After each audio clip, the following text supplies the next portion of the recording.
औज़ुबिल्लाहिमिनश्शैतानिर्रजीम बिस्मिल्लाहिर्रहमानिर्रहीम। फिजिक्स की class, second year की क्लास फिजिक्स की चैप्टर नंबर 11 है जनाब, और हीट का चैप्टर हमने शुरू किया है और इसमें थर्मल एक्सपेंशन की टॉपिक को हम पढ़ेंगे।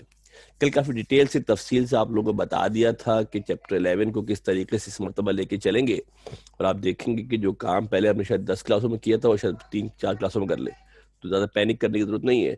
और आप लोग का अंदाज़ा ये भी हो जाएगा कि क्या पढ़ना है क्या नहीं पढ़ना है। जो पढ़ाएंगे आपने उन्हीं पे फोकस करना है। जो लोग बार बार पुरानी वीडियो का तकाजा कर रहे थे और उनको हम वीडियो नहीं दे रहे थे और टाल रहे थे, इसकी रीज़न यही थी कि उन वीडियो के अंदर एक्स्ट्रा चीज़ें काफ़ी ज़्यादा है जो कि बेसिकली रेड्यूस कोर्स के हवाले से आगे पीछे हो गई है, तो दैट विल कॉज कन्फ्यूजन। वो कन्फ्यूजन प्रोड्यूस करती, इस वजह से शेयर नहीं किया था। आप लोगों को लग रहा हुआ सर पता नहीं छुपा के बैठे हुए, तो ऐसी बात नहीं है। वो दे सकते थे आप लोगों को, ये भी पढ़ा दूंगा, जिसके बाद आपको बता दूंगा भाई ये अगर देखना तो देख लो। तब आप देखोगे तो आपको देखने में मजा भी आएगा। अभी आप पहले देख लेते हैं ना, तो बिल्कुल बेकार था, कोई फायदा नहीं था उसका। अब आप देखोगे तो आपको जरा फायदा भी रहेगा कि ये हमने करना है, ये हमने नहीं करना है। इंपॉर्टेंट चीज ये है, ठीक है जनाब।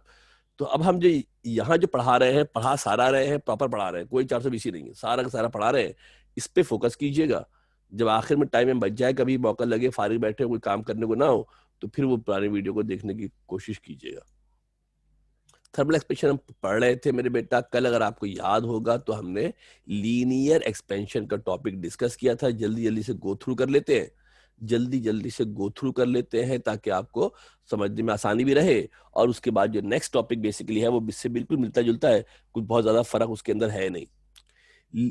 पहली बात कि थर्मल एक्सपेंशन क्या था, जब किसी चीज के टेम्परेचर को बढ़ाया जाता है तो वो एक्सपेंड कर जाती है। इस फिनोमेना का नाम होता है थर्मल एक्सपेंशन। जब किसी चीज को गर्म किया जाता है तो एक्सपेंड हो जाती है।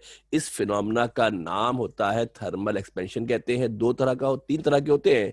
एक आपके पास होता है लीनियर एक्सपेंशन, एक का नाम होता है सुपरफिशियल एक्सपेंशन, तीसरा होता है वॉल्यूमेट्रिक एक्सपेंशन। एक में लेंथ में इजाफा होता है, दूसरे में एरिया में इजाफा होता है, तीसरे में वॉल्यूम में इजाफा होता है। एरिया वाला हमारे कोर्स में नहीं है, हम दो पढ़ेंगे, linear expansion and volumetric expansion जनाब पढ़ेंगे। लीनियर एक्सपेंशन हम पढ़ने जा रहे हैं, गौर से देख ले, कल हमने काफी कर लिया था। जल्दी जल्दी से इसको गो थ्रू कर लेते हैं, तो अगर आपको याद भी हो जाएगा। इसी बहाने 3-4 दफा वीडियो देखोगे खुद ही याद हो जाएगा यार, ये तो डबल डबल फायदा हो गया आप लोगों को। Linear expansion takes place in solids only. Linear expansion सिर्फ सॉलिड्स के अंदर होता है। डेफिनेशन देख लेते हैं कि लीनियर एक्सपेंशन में क्या होता है। इंक्रीज इन लेंथ हो, ब्रेथ हो या हाइट हो of a solid due to increase in temperature is called linear expansion. किसी चीज के लेंथ में, एरिया में या वॉल्यूम या ब्रेथ में, हाइट में, रेडियस में, हर वो चीज जो वन डायमेंशन में होती है, everything that exist in one dimension, उसमें जो इजाफा होता है टेम्परेचर की वजह से, उसको लीनियर एक्सपेंशन कहा जाता है। लीनियर एक्सपेंशन वन डायमेंशन में होता है, ठीक है जनाब। रेडियस भी हो सकता है, डायमीटर भी हो सकता है, वो हम न्यूमेरिकल करेंगे तो आपको बेहतर आइडिया हो जाएगा। फैक्टर अफेक्टिंग लीनियर एक्सपेंशन किया था हमने, क्या देखा था कि हमारे पास अगर एक रॉड मौजूद है जिसकी लेंथ L1 है, टेम्परेचर मेरे बेटा उसका अगर T1 उसका टेम्परेचर है, T1 मेरे बेटा उसका टेम्परेचर है, रॉड को हम गर्म करते हैं, गर्म करते हैं तो रॉड एक्सपेंड हो जाती है, एक्सपेंड हो जाती है तो उसकी लेंथ में इजाफा हो जाता है, लेंथ बढ़कर L2 हो जाती है। लेंथ में होने वाला इजाफा क्या होता है मेरे बेटा, इजाफा होगा, लेंथ बढ़ के L2 होगा, इजाफा हुआ है उसको डेल्टा L कहा जाएगा। और ये डेल्टा L किसके बराबर होगा मेरे बेटा, ये डेल्टा L हमारा बराबर होगा L2 माइनस L1 के। जो डेल्टा एल होगा वो L2 - L1 के बराबर होगा। एक चीज जहां पर तवज्जो दे के और देख लें, थोड़ी डायग्राम को हम बेहतर कर देते हैं, क्योंकि फील हमने ये किया है कि कुछ बहुत सारे बच्चे मोबाइल के ऊपर देखते हैं, स्क्रीन छोटी होती है, नजर नहीं आता उनको, तो इसलिए हमने कोशिश मतलब ये की है कि हम थोड़ा सा वक्तन फवक्तन स्क्रीन को बड़ा भी कर देंगे ताकि आपको जरा बेहतर नजर आए। मिल्हा मुबीन से कुछ कहना है बेटा, मिल्हा मुबीन, चलो माइक बेटा कुश्ती अगर बंद कर रखा करे, वैसे तो हम खुद भी बंद कर सकते हैं, आप लोग अच्छे बच्चे हैं, आप लोग का बंद नहीं करते, बॉयज का बंद रखते हैं बिल्कुल बंद, हाथ भी उठाते रहते हैं तब भी नहीं खोलते। आप लोगों का इसलिए ऑन किया हुआ है, तो आप कोशिश करें कि जब जरूरत हो तभी ऑन करें, वरना ऑन ना करें। ये आपको लेंथ L1 है, यहाँ देख लो मेरे बेटा, डायग्राम को समझिएगा। पहले लेंथ L1 थी, टेम्परेचर T1 था, बाद में टेम्परेचर T2 हो गया है। जो इजाफा हुआ है, फर्क हुआ है, जो डिफरेंस आपके पास आ रहा है, तवज्जो देख के मेरे बच्चा गौर से देख लो।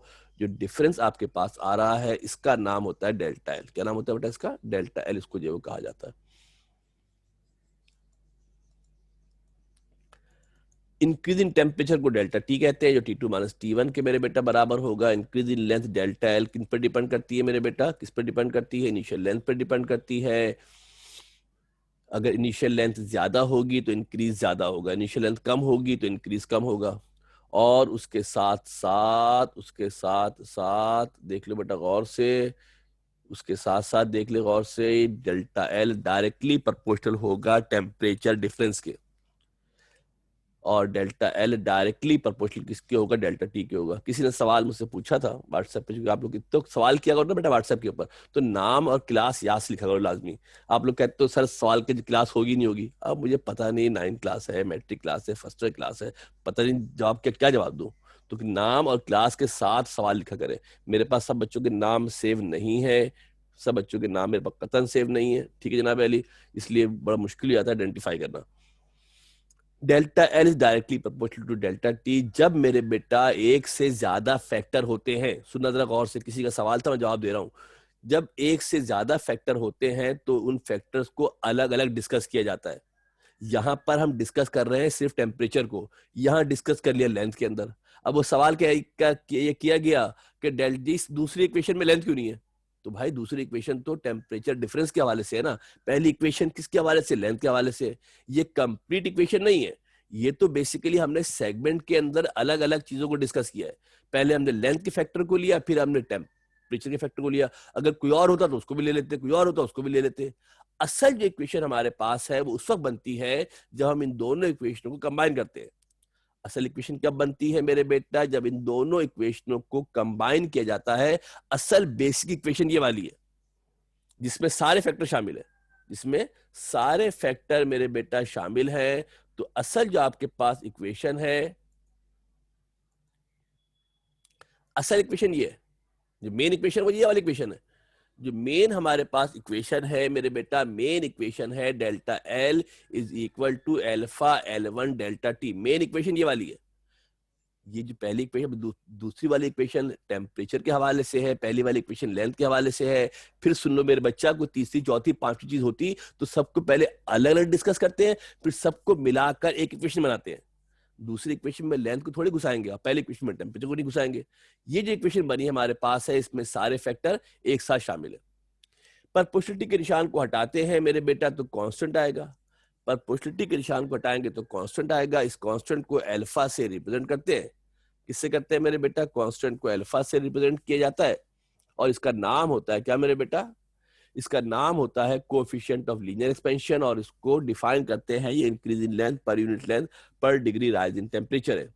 इसकी वैल्यू डिपेंड करती है किसके ऊपर, इसकी unit kelvin inverse centigrade inverse होती है, और इसकी वैल्यू डिपेंड करती है किसके ऊपर, नेचर ऑफ मटेरियल पर डिपेंड करती है। मुख्तलिफ मटेरियल के लिए इसकी वैल्यू मुख्तलिफ होती है।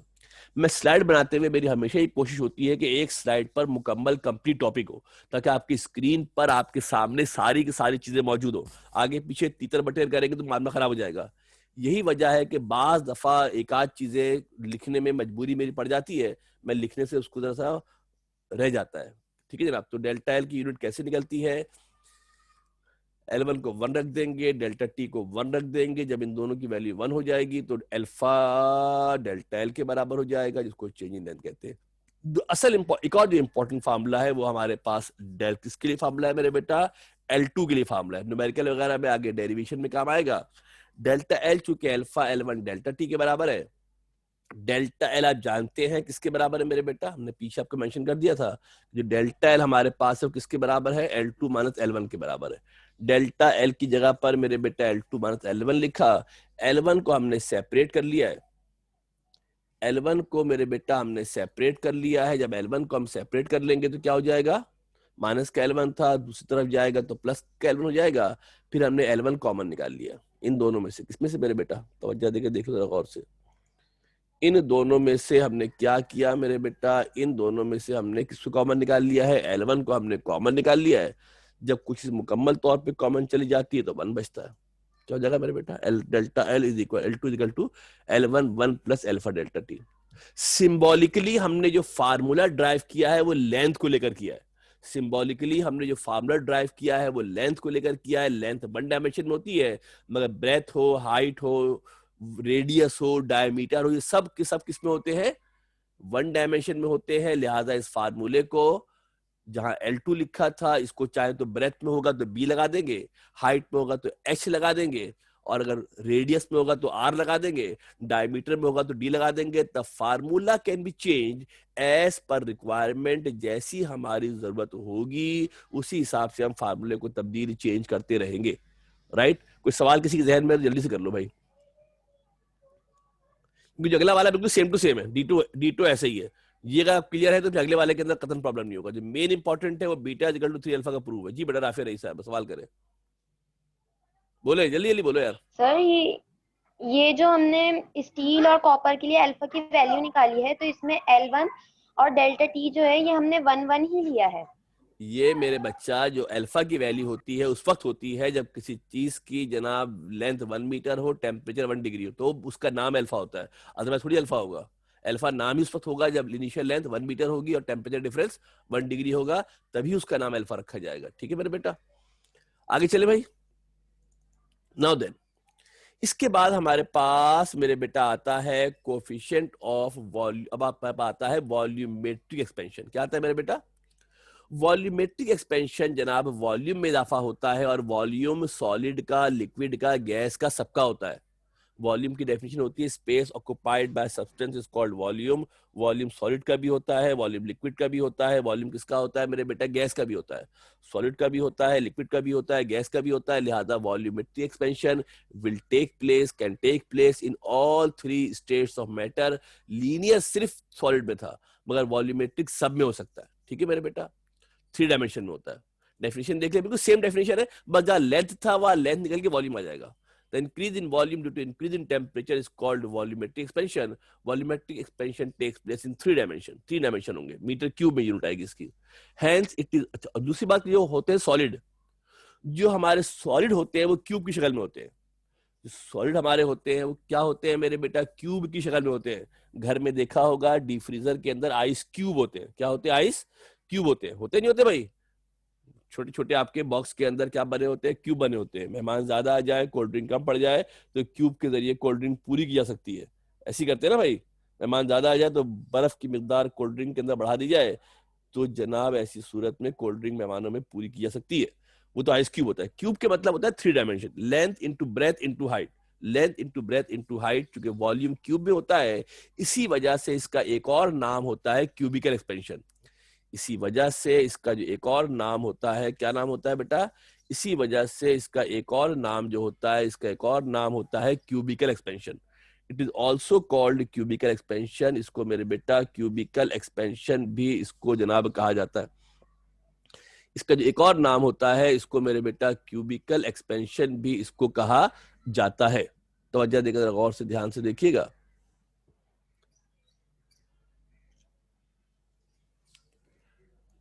अब देखते हैं कि किन फैक्टर्स पर डिपेंड करता है। बिल्कुल वैसे ही सूरत हाल है जिस तरह मेरे बेटा लीनियर एक्सपेंशन के अंदर सूरत हाल थी। लीनियर एक्सपेंशन में क्या सूरत हाल थी मेरे बेटा? लीनियर एक्सपेंशन के अंदर हमारे पास लेंथ होती थी। वॉल्यूमेट्रिक एक्सपेंशन के अंदर क्या हो जाएगा मेरे बेटा? वॉल्यूम हो जाएगा। वॉल्यूमेट्रिक एक्सपेंशन के अंदर हमारे पास क्या आ जाएगा मेरे बेटा? वॉल्यूम आ जाएगा। दो चीजों पर डिपेंड करेगा। एक डिपेंड करता है किसके ऊपर मेरे बेटा? इनिशियल वॉल्यूम के ऊपर। एक किस पर डिपेंड करेगा मेरे बेटा? एक डिपेंड, फर्स्ट पहले बात देख ले किन किन चीजों पर डिपेंड कर रहा है। फर्स्ट करते हैं, हमारे पास एक सॉलिड क्यूब है, इसका जो इनिशियल वॉल्यूम है V1 है। तवज्जो देके डायग्राम को गौर से देखिएगा। इसका जो इनिशियल वॉल्यूम है मेरे बेटा V1 इसका वॉल्यूम है, और इसका जो टेम्परेचर है वो T1 है। कितना टेम्परेचर है मेरे बेटा? T1 इसका टेम्परेचर है। इसको हमने हीट किया, गर्म किया। जब हीट करते हैं मेरे बेटा, गर्म करते हैं, तो क्या होता है? ये एक्सपेंड हो जाता है। आप देखो दोनों को कंपेयर करो तो इसके साइज में फर्क आ गया। कंपेयर करोगे तो दोनों के साइज में क्या देख रहे हो? फर्क आ गया। ये छोटा है, ये बड़ा है। इसका वॉल्यूम क्या हो गया? इंक्रीज कर गया है, इसका वॉल्यूम बढ़ गया। ये रॉड नहीं है, क्यूब है। The cube is heated. Cube को हमने क्या किया है मेरे बेटा? इस क्यूब को हमने गर्म किया है, क्यूब को हमने हीट किया है। यहाँ देख लो भाई, ये रॉड नहीं है, क्यूब है। इस क्यूब को हमने क्या किया है, लिख देते हैं, याद रहेगा आपको। इस क्यूब को हमने क्या किया है मेरे बेटा? हीट किया है।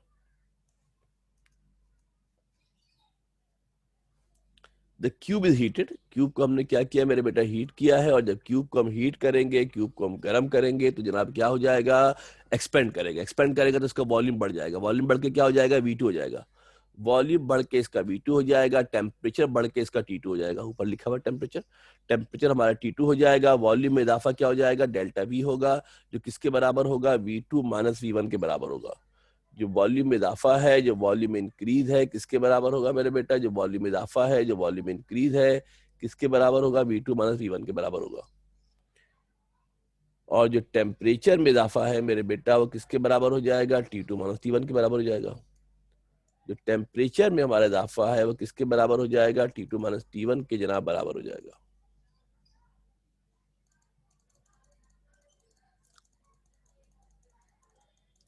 जो वॉल्यूम इजाफा है डेल्टा V किसके बराबर हो गया मेरे बेटा, V2 माइनस V1 के बराबर हो गया। जो वॉल्यूम में इजाफा था V2 माइनस V1 के बराबर हो गया डेल्टा V, और जो टेम्परेचर में इजाफा है डेल्टा T किसके बराबर होगा, T2 माइनस T1 होगा। क्या होगा मेरे बेटा, T2 माइनस T1 हो जाएगा। The increase in volume delta L नहीं V है, ये असल में टाइपिंग की अक्सर मिस्टेक हो जाती है, थोड़ा सा आप इसमें हमें आप जो है वो मार्जिन देंगे। इसकी वजह यह है कि बहुत सारे फैक्टर होते हैं, डेल्टा L नहीं V होगा यहाँ पर, ठीक है, यहाँ पे L नहीं होगा, यहाँ पर हमारे पास मेरे बेटा V होगा। The increase in volume delta V, जो डेल्टा V है वो डिपेंड करेगा अपॉन फॉलोइंग फैक्टर्स। किन किन फैक्टर्स पे डिपेंड करेगा जरा देख लेते हैं मेरे बेटा। एक तो डायरेक्टली प्रोपोर्शनल किसके होगा, V1 के इनिशियल वॉल्यूम के। अगर पहले से वॉल्यूम ज्यादा होगा तो इंक्रीज भी ज्यादा होगा, बिल्कुल सेम टू सेम चल रहा है सर, लेंथ था। इतना समझ लो कि मेरे बेटा जहां जहां लेंथ थी, लेंथ निकाल कर V लगा दोगे तो वॉल्यूम बच जाएगा। सेकेंडली डिपेंड करेगा डिफरेंस इन टेम्परेचर पर, delta V directly proportional to temperature difference delta T के। बिल्कुल वैसे सेम टू सेम चल रहा है। कंबाइन करेंगे, वहां पर अल्फा आया था, यहाँ बीटा आएगा, वहां पर अल्फा आया था मेरे बेटा, यहाँ पर क्या आ जाएगा, बीटा आ जाएगा। बीटा का नाम होता है coefficient of volumetric expansion. Beta का नाम क्या होता है मेरे बेटा, कोएफिशिएंट ऑफ वॉल्यूमेट्रिक एक्सपेंशन इसका नाम होता है। और इसकी डेफिनेशन क्या हो जाएगी, increase in volume per unit volume पर डिग्री राइज इन टेम्परेचर। बिल्कुल सेम टू सेम डीटो है, बस जहां लेंथ या वॉल्यूम लगा दो। जहां लेंथ हटाई थी, बिल्कुल अगर आपको लेंथ याद है तो उसकी जगह पर आप लगा देंगे वॉल्यूम, तो सिंपल डेरिवेशन हमारी बन जाएगी। फाइनल वॉल्यूम मालूम करना होगा तो डेल्टा, ये तो सब मिस्टेक हो रहा है, सारे वी है, ये सब वी है। ये जरा लिखने में टाइपिंग के अंदर हमारे पास जनाब सब मिस्टेक हुई है। ये सब के सब हमारे पास एल नहीं है, ये सब के सब हमारे पास जनाब क्या है, वी हमारे पास है। अब टाइपिंग में बाद दफा मिस्टेक हो जाती है, इसकी वजह से हमारा ये आगे पीछे मामला थोड़ा सा हो गया है। इसको जरा रुक जाए 1 मिनट, तो हम दुरुस्त कर देते हैं इसको।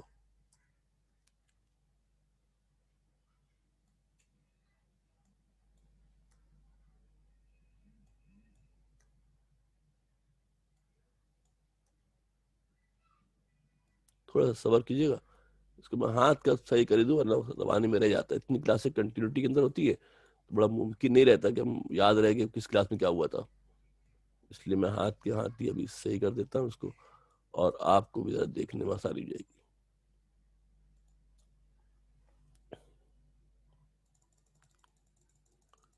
ओके जनाब,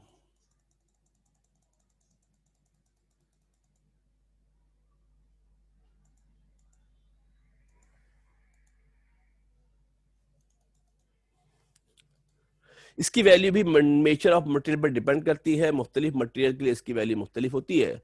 अगर फाइनल वॉल्यूम मालूम करेंगे तो डेल्टा वी किसके बराबर था, बीटा V1 डेल्टा टी था। डेल्टा वी की जगह पर क्या आ जाएगा, V2 माइनस V1 आ जाएगा, बीटा V1 डेल्टा टी हो जाएगा, यहाँ टी खा गए हम, यहाँ पर टी भी आएगा, ठीक है भाई। इतने सारे काम करो कुछ ना कुछ रह जाता है। यहाँ पर जनाब अली एक आपके पास टी भी आ जाएगा।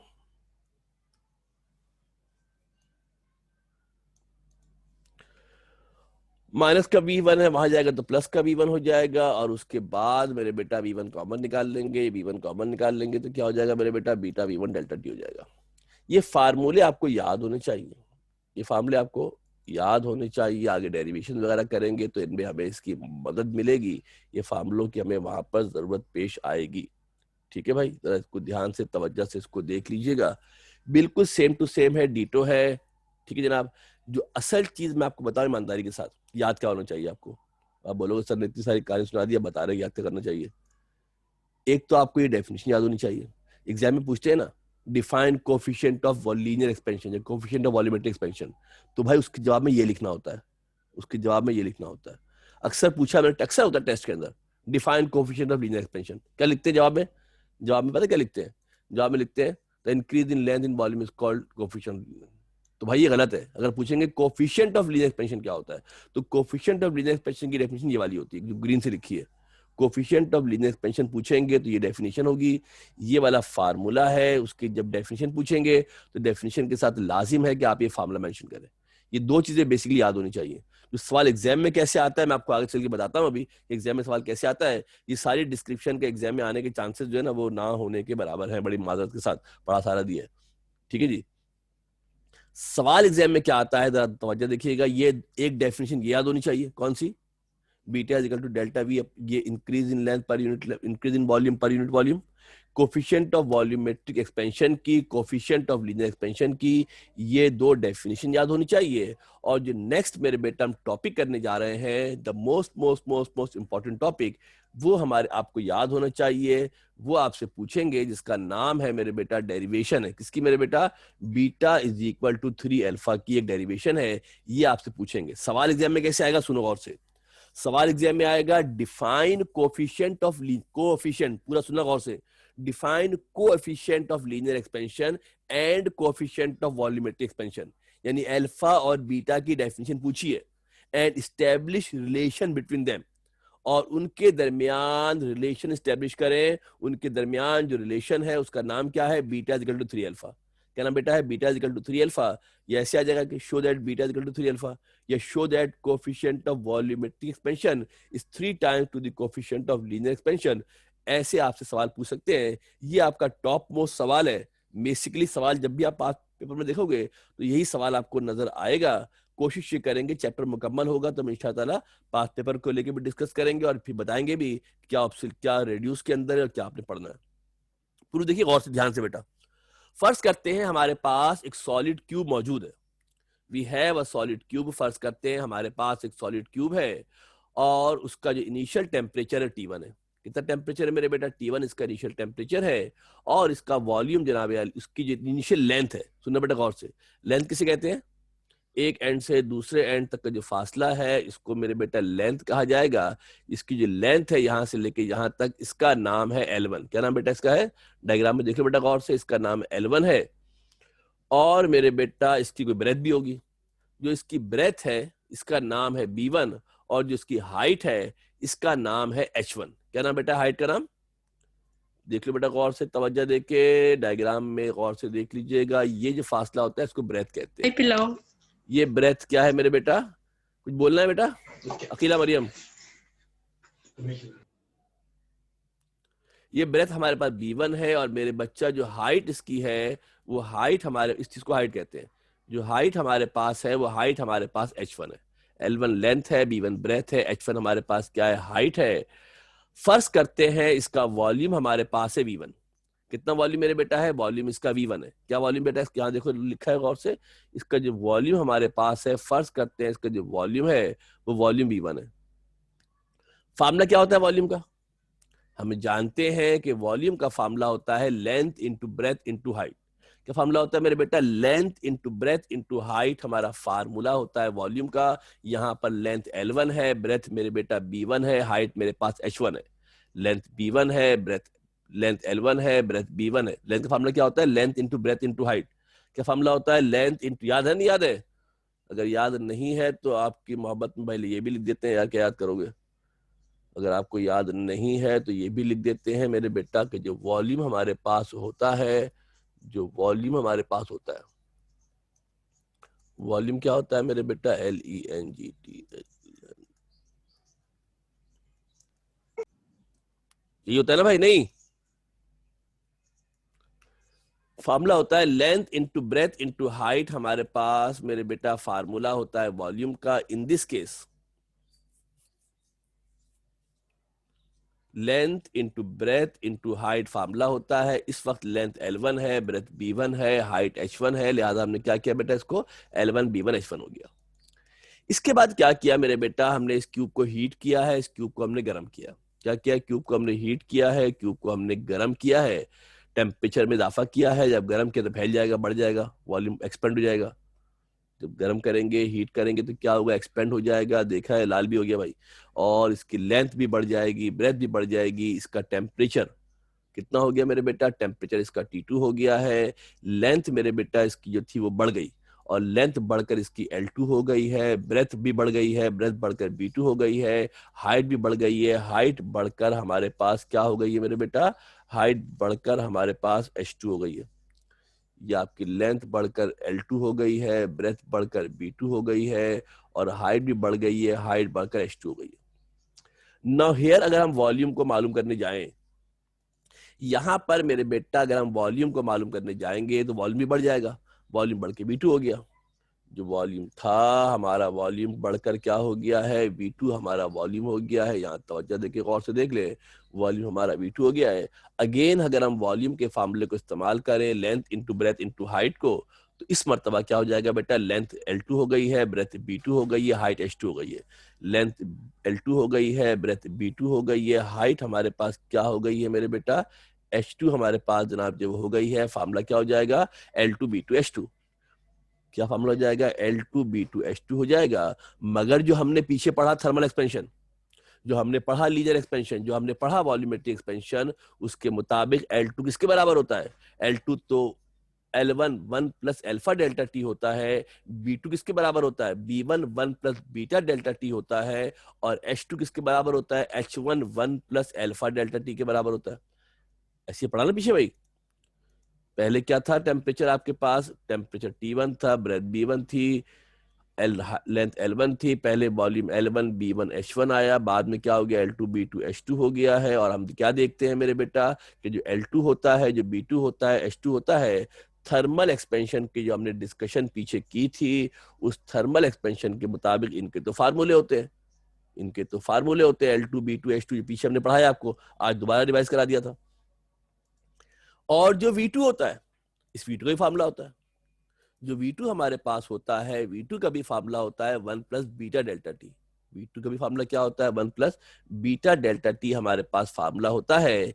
इन तमाम वैल्यूज को उठाकर अगर सब्स्टिट्यूट कर दे इक्वेशन नंबर 2 में, सुनना गौर से बेटा, जो इक्वेशन नंबर 2 हमारे पास मौजूद थी, इक्वेशन नंबर 2 के अंदर अगर हम वैल्यू सब्स्टिट्यूट करें, इक्वेशन नंबर 2 है, यानी जहां पर मेरे बेटा V2 था वहां पर क्या आ जाएगा, जहां V2 था वहां पर क्या जाएगा, V1 1 plus beta delta T. जहां L1 था, जहां L2 था, वहां पे क्या जाएगा, देख लो बेटा गौर से, तवज्जो दे के समझ के गौर से देख ले। ये मेरे बेटा L2 की वैल्यू पुट कर दी, ये चंदा मेरे बेटा B2 की वैल्यू पुट कर दी, ये शहजादे हमने क्या किया, B1 H2 की वैल्यू पुट कर दी। अब क्या देखते हैं मेरे बेटा हम यहाँ पर कि जो एक L1 है, एक B1 है, H1 है, इसको एक तरफ कर लेते हैं, और 1 प्लस अल्फा डेल्टा टी सारे एक जैसे हो गए। जो 1 प्लस अल्फा डेल्टा टी है, यहाँ पर भी 1 प्लस अल्फा डेल्टा टी है, यहाँ पर भी 1 प्लस अल्फा डेल्टा टी है, यहाँ पर भी 1 प्लस अल्फा डेल्टा टी है। जब इस तीनों एक जैसे होते हैं, मल्टीप्लाई होते हैं, तो इनकी पावर्स आपस में ऐड हो जाती हैं। इनकी जो पावर्स होती हैं मेरे बेटा, पावर्स इनकी आपस में मेरे बेटा ऐड हो जाती हैं, तो क्या हो जाएगा, ये एक तो हो गया L1 B1 H1, और ये हो जाएगा 1 प्लस अल्फा डेल्टा टी की होल पावर 3। क्या हो जाएगा, 1 प्लस अल्फा डेल्टा टी की होल पावर 3 हमारे पास हो जाएगी। जो L1 B1 H1 है, जो L1 B1 H1 है, वो तो V1 होता है। यहाँ देखो बेटा गौर से, जो L1 B1 H1 है, जो L1 B1 H1 है, वो किसके बराबर है, जो L1 B1 H1 है वो V1 के बराबर है। लिहाजा इसकी जगह पर V1 पुट कर देते हैं। और ये V1 चूंकि दोनों तरफ है, यहाँ भी यहाँ भी है, V1 किसके बराबर है, L1 B1 H1 के बराबर है। V1 हमारे पास चूंकि दोनों तरफ है, तो V1 से V1 क्या हो, कैंसिल आउट हो जाएगा। V1 को V1 से कैंसिल आउट कर देंगे। और क्यूब के लिए एक फार्मूला होता है, a प्लस बी का अगर होल क्यूब हो तो वो बराबर होता है किसके, a cube plus 3a square B plus 3ab square के बराबर होता है। एक फार्मूला हमारे पास होता है होल क्यूब का, a प्लस बी का जो होल क्यूब होता है, a क्यूब पहले वाले पे क्यूब, b क्यूब दूसरे वाले पे क्यूब, और यहाँ पर मेरे बेटे अगर आप गौर से तवज्जो दे के देखेंगे, समझेंगे मेरे बेटा, तो समझ लो कि जो ए है ना वो 1 के बराबर है, और जो बी है ना वो पूरे 1 अल्फा डेल्टा टी के बराबर है। बी किसके बराबर है? पूरे अल्फा डेल्टा टी के बराबर है।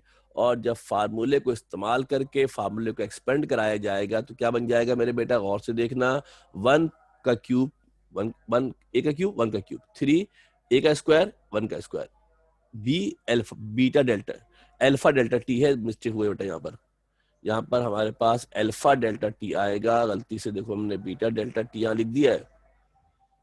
यहाँ आपके पास जनाब अल्फा डेल्टा टी आएगा, लिखने में देखो फिर मिस्टेक हो जाती है, बाद दफा ऐसी मिस्टेक हो ही जाती है।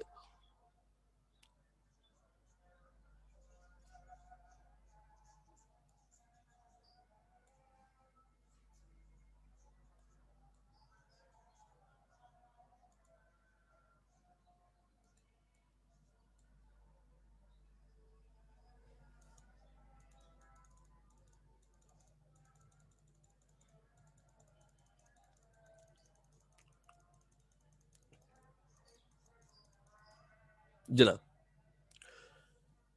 1 का क्यूब हो गया है 3 ए स्क्वायर, 1 का स्क्वायर, बी की यहाँ पे कितना आ गया? अल्फा डेल्टा टी आ गया है, और फिर 3 फार्मूले का है, 1 है, फिर अल्फा डेल्टा टी का होल स्क्वायर है, अल्फा डेल्टा टी का होल क्यूब है। अब बेटा अल्फा होता है स्मॉल, अल्फा की वैल्यू अगर आपको याद हो तो 10 की पावर -5 के ऑर्डर में होती है। जो अल्फा होता है, अल्फा की वैल्यू 10 की पावर -5 मीटर के ऑर्डर में होती है। स्क्वायर करेंगे, -5 के मतलब होता है जब 10 की पावर मेरे बेटा -5 होगी ना, मैं यहाँ लिख देता हूँ, अगर 10 की पावर मेरे बेटा -5 होगी ना, तो इसके मतलब होता है कि डेसिमल के बाद 5 सिफर होते हैं। क्या होते हैं डेसिमल के बाद मेरे बेटा? डेसिमल के बाद आपके पास 4 सिफर होते हैं बेसिकली, ये इसके ये मतलब होते हैं 10 की पावर -5 के मतलब। स्क्वायर करेंगे तो -10 हो जाएगा। जब -10 लिखूंगा मेरे बेटा, तो -10 जब पावर होगी तो -10 पावर के मतलब होगा कि डेसिमल के बाद कोई 9 सिफर आ जाएंगे, तो ये वैल्यू और छोटी हो जाएगी। वैल्यू क्या होगी बेटा आपकी? और ज्यादा छोटी हो जाएगी। जब वैल्यू बहुत छोटी हो जाए तो उसको हम नजरअंदाज कर सकते हैं, निग्लेक्ट कर सकते हैं। क्या कर सकते हैं बेटा? उसको हम नजरअंदाज कर सकते हैं, उसको हम निग्लेक्ट जनाब कर सकते हैं। Since alpha is small, therefore alpha square and alpha cube can be neglected. इनको निगलेक्ट किया जा सकता है। इनको निगलेक्ट करने के मतलब क्या है मेरे बेटा? कौन कौन निगलेक्ट हो जाएगा? जहां पे स्क्वायर है। सुनना भाई गौर से, ये वाला जो हिस्सा आपका अल्फा डेल्टा टी वाला स्क्वायर वाला है, जब अल्फा पे स्क्वायर होगा तो अल्फा 0 हो जाएगा। सुनना गौर से, अल्फा क्या हो जाएगा? 0 हो जाएगा। अल्फा क्या हो जाएगा? 0 हो जाएगा। और जब 0 से कोई चीज मल्टीप्लाई होती है तो सब 0 हो जाएगी। जब 0 से कोई चीज मल्टीप्लाई होती है तो सब 0 हो जाएगी। यानी अल्फा खुद तो 0 होगा, अपने साथ जितने लोग हैं उन तमाम को भी 0 कर देगा। खुद तो 0 होगा, उनके साथ जितने होंगे वो उन तमाम को भी क्या करेगा मेरे बेटा? 0 कर देगा। पक्की बात है? क्या करेगा? उन तमाम को भी जनाब अली जो है वो 0 जनाब अली कर देगा। तो समझ दो बात ध्यान से कि अल्फा स्क्वायर होगा तो निगलेक्ट होकर 0 हो जाएगा, इसी तरीके से अल्फा पे क्यूब होगा तो निगलेक्ट हो 0 हो जाएगा। अभी कोई सवाल पूछता है बाद में, इससे पहले कोई पूछेगा सर अल्फा तो 0 हो गया, डेल्टा टी तो बचेगा। तो डेल्टा टी मेरे बच्चा नहीं बचेगा। इसलिए नहीं बचेगा कि जब अल्फा 0 होगा और डेल्टा टी उससे मल्टीप्लाई हो रहा है तो डेल्टा टी भी क्या होगा? 0 हो जाएगा। ये वाला अल्फा बचेगा। ये दोनों निगलेक्ट हो जाएंगे, इन दोनों की वैल्यू 0 हो जाएगी, ये वैनिश हो जाएंगे। ये दोनों हमारे वैनिश हो जाएंगे। क्या बच गया मेरे बेटा? ये जो रेड वाला पोर्शन गायब हो गया। जो रेड वाला पोर्शन था मेरे बेटा गायब हो गया है। और हमारे पास क्या बच गया? यहाँ पर 1 प्लस बीटा डेल्टा टी बचा है। यहाँ पर 1 का क्यूब 1 होता है, 1 का स्क्वायर भी 1 होगा, 3 से मल्टीप्लाई करेंगे, 3 1 1 हो जाएगा। 1 का स्क्वायर 1 होता है, 3 1 1 होता है। ये ना पूछता है 1 कहाँ चला गया?